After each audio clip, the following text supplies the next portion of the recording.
Coucou les amis, une courte vidéo pour vous parler du concept de fin de cycle, nouveau cycle et compostage. Symbolique bien sûr. C'est des notions qu'on retrouve dans le tarot, notamment avec les lames 8, justice, 9, le bilan de l'ermite, 10, la roue qui tourne. Donc là on fait le bilan et puis on va voir si on doit tout recommencer ou si on continue parce qu'on a bien aligné les choses jusque-là. C'est quelque chose qu'on va retrouver avec la mort en 13, quelque chose qu'on va retrouver aussi avec 16, la maison Dieu. Hein. Donc c'est intéressant ces concepts et moi j'aime bien l'approche du tarot parce que c'est un véritable enseignement comme ça doit se faire, c'est-à-dire en jouant avec un jeu de cartes, parce que les anciens avaient bien compris qu'en jouant on apprenait bien mieux même les concepts spirituels et développement personnel. Et il y a une vraie symbolique de ce qu'on vit en ce moment, on est confiné, c'est-à-dire qu'on est avec la fin. Si on écoute ce que ça fait en latin, con, fine, c'est vraiment, on nous invite à nous, à, à nous retrouver un peu seuls avec cette notion de fin, cette notion de... Alors il y en a qui parlent de fin d'un monde, parce qu'avant on parlait de fin du monde, en fait c'était la fin d'un monde dans différentes prophéties. Oui, je suis d'accord avec ce concept-là, c'est-à-dire qu'il y a... Je crois qu'on vit réellement la fin de quelque chose. Alors bien sûr qu'une fin à l'échelle d'une terre, à l'échelle d'une... je dirais plus là à l'échelle d'une humanité, ça va s'étendre, c'est-à-dire que c'est pas à la suite de ce confinement que les choses elles vont complètement tourner virage à 360 degrés, non. Mais par contre, je pense qu'on le vit, ça fait un petit moment que ça se prépare, mais là on commence à le vivre plus concrètement. Et plus on va s'approcher de la fin vraiment du virage, plus ça va être concret, plus ça va être aussi violent, notamment violent pour les gens qui refusent ou qui ne se sont pas préparés ou qui ne sont pas du tout dans ce concept-là. Et puis voilà, ça va prendre du temps, ça va prendre des étapes. Et on en a eu plusieurs hein, jusque-là. On a eu quand même des canicules, on a eu des alertes au niveau écologique, on a eu pas mal de choses. Bon, en fait, la barre à chaque fois, elle va monter, hein, de toute façon, il faut s'y attendre. Parce que voilà, on nous invite là à accepter le fait qu'on est avec la fin de quelque chose.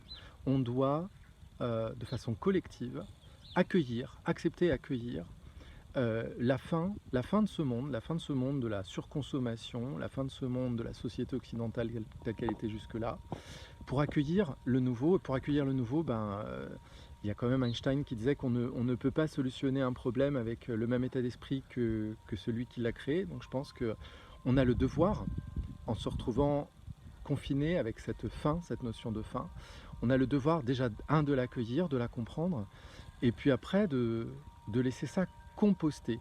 Et je vois beaucoup là de gens qui veulent trouver des solutions, qui proposent des tas de choses pour déjà préparer le nouveau monde, mais je vois pas comment on peut construire un nouveau monde sur les ruines, sur les même pas encore ruines du monde qui n'est pas encore terminé.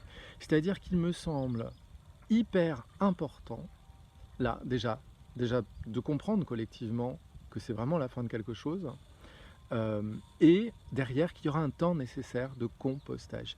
Rien ne se fait, si on part du cycle du vivant, qui est quand même le cycle qui nous a montré qu'il fonctionnait à terme, il y a toujours une notion de compostage. Quand quelque chose se termine, quand un corps a fini sa vie sur Terre, il va se composter, il va renourrir la Terre et d'autres choses vont pousser avec. Mais il n'y a rien qui se reconstruit directement sans une étape de compost.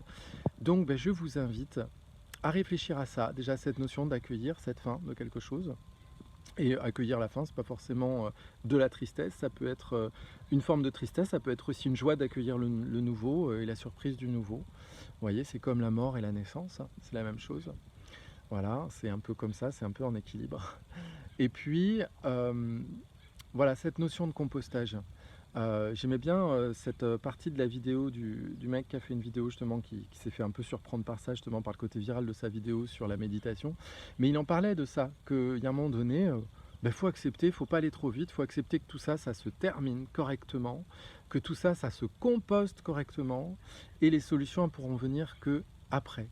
Je pense que se précipiter vers une solution aujourd'hui, ce sera pas bon, ce sera forcément pas une bonne solution. Il faut vraiment accueillir la faim, la laisser venir, l'accueillir, la laisser se poser, vivre, se dérouler comme elle doit se dérouler, sans essayer de l'en empêcher.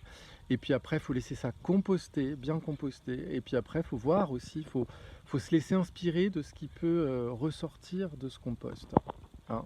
C'est vraiment intéressant. Vous savez, quand on fait un compost, on jette ses légumes, on jette des graines dans le compost aussi. Et puis on va laisser ça composter. Puis des fois, on a la surprise de voir des courges ressortir toutes seules, des fleurs.